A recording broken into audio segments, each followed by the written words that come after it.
The winds of change. It started as whispers, muttered undertones, a chill in the marrow, a chill in the bones.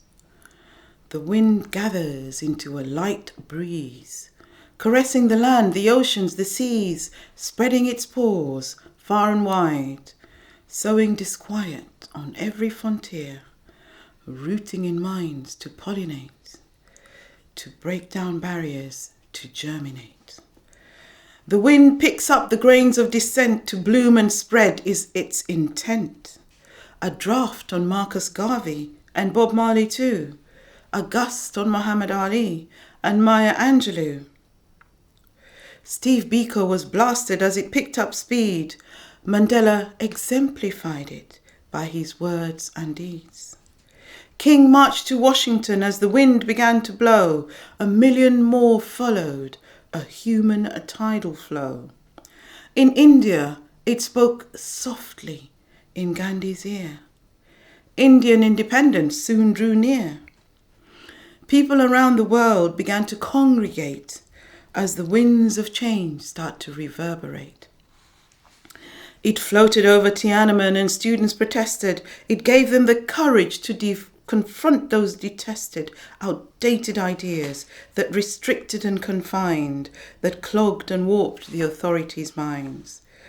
It erupted over Europe and the Berlin Wall fell, signalling the beginning of a new death knell. It drifted into Palestine and over the Gaza Strip, bolstered their resolve with new leadership. In Eastern Europe, it redrafted borders. Crimea is annexed, but Georgia won't take orders. The wind in a squall, a transformation. It hovers and soars and nurtures revolution. A cyclone through the tribes and the sands of the Sahara. A blizzard round the Cape and the Horn of Africa. It whips up a rainstorm of frenzy and rage. And people oppose and people engage. From east to west, a state of emergency. Terrified governments, fear of insurgency. And in Egypt, they assembled in Tahrir Square. Courage where before they did not dare. The wind is ablaze, it will not sway. It seethes and fumes as it wends on its way. A tempest in Sudan, so long in widow's weeds, and north and south, the country secedes. In Tunisia and Mauritania, men light a fire, the ultimate sacrifice, their funeral pyre. Days of rage take Libya down, and Gaddafi is hidden under the ground. In the state of Kuwait, the cabinet resigns, for its people will no longer accept its designs. In Morocco, the new king promises reform. No despot, dictator is safe from the storm. In Saudi Arabia, it strikes a change of note, for women are given the right to vote. In Bahrain, they deny the people a choice and lock up dissenters to silence their voice. But the wind is relentless. It's calling for change, eddying and churning like a thing deranged.